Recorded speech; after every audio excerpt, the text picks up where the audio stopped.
If you're somebody who has really felt like your decisions have put you in a place where you're no longer deserving of first place or the ideal option, if you feel like have made choices where you feel like the life that you would have had is no longer available to you because of the choices you made, if you feel like maybe you're the kind of person that's actually deciding to break some generational curses in your family, if you're the one that's doing it much more differently, from being a different kind of parent to a different kind of anything, if you're breaking some of those cycles, I highly recommend you actually watch Star Wars, both the original trilogy and the prequel trilogy.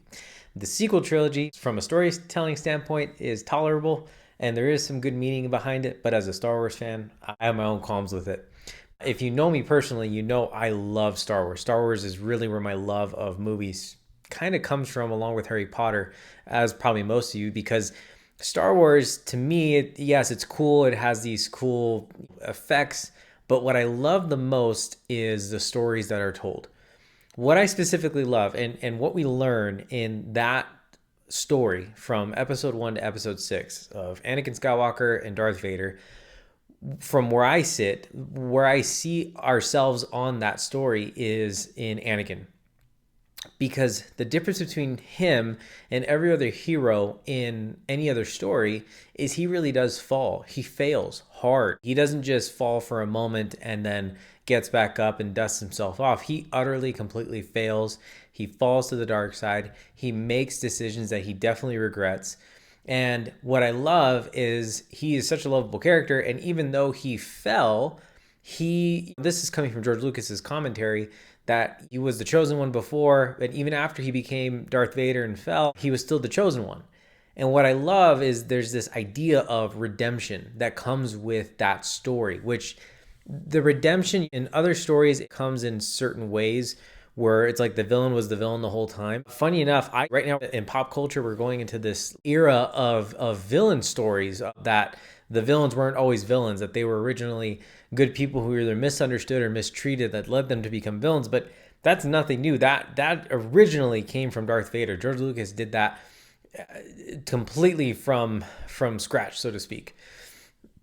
And so one of the reasons why I love Star Wars so much is because it is about redemption. It is about, you can always turn back to the light. You can always turn back and fulfill that which you were meant to do.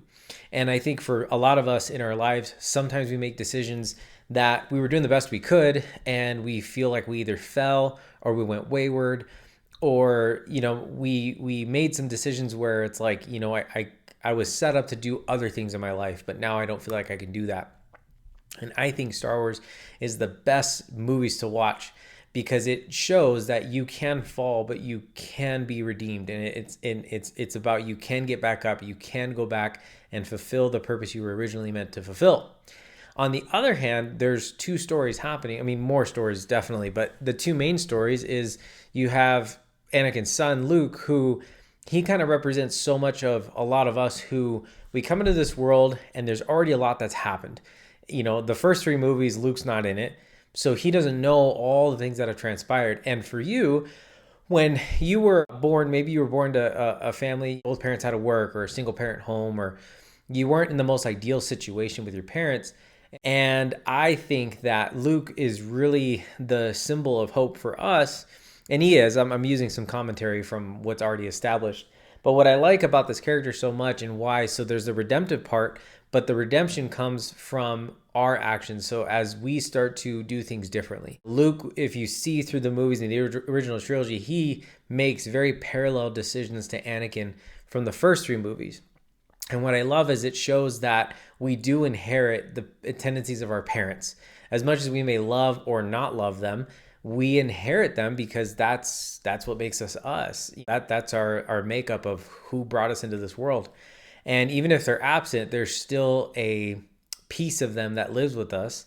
And Luke what I love is he's discovering that, and then he finds out that his father, most hated man in the galaxy, and that's his dad. That's somebody he was supposed to be able to look to. And he tries to be a Jedi for reasons because of his father. But when he finds out who his father is, he has to decide to do that for himself and take the choice and make a different one. And we see that throughout. You see those patterns, and George Lucas makes those patterns look so obvious. It's amazing. So if you're looking for this idea, this pattern of falling, being redeemed, and also if you're having to carry the load of your family and the choices they made, and you're the one having to break the cycle, not just disrupt the pattern, but break the cycle, Star Wars is actually going to be your thing. And I think a lot of people get surprised with that, because when you think Star Wars, you think just like a bunch of nerds, which to be rightfully so it is, right? There's definitely a fandom out there, and I would actually consider myself one of them. I have a Star Wars room. But what makes the story so special is, to me, is this idea that though you are the main character in your story, because you are, you will fall. You do make choices that are absolutely not what you had planned for. And a lot of those choices you've made probably were made out of desperation. They weren't in the right frame of mind. And sometimes we feel like, man, if I would have done more, it's this constant feeling of regret. But you don't have to wait, 20 years the way Darth Vader did to finally turn back to the light. He could have turned back any time. And what this movie does, and what I love about any movie, is it shows us the reality of what can happen if we decide to continue on that path.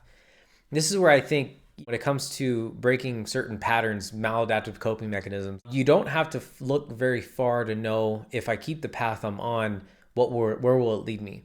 Because you actually can see that in the movies, and you can see it in people you know. And so you don't have to always wait to see what happens in your turn. You'll see it in patterns. And so you don't have to suffer so long like this character, or like the people you may have known, or even as somebody as close as your parents. You might be feeling like you're on that very parallel path to them. And you may feel like, well, I'm just doomed to suffer the way they did. And it's not so. You don't have to do that. But you do have to have the courage to make the different decision. And most of you really are. I would assume most of you really are. So redemption, falling, hope, and breaking patterns. Those things, if they resonate with you, go watch Star Wars. You're going to love it.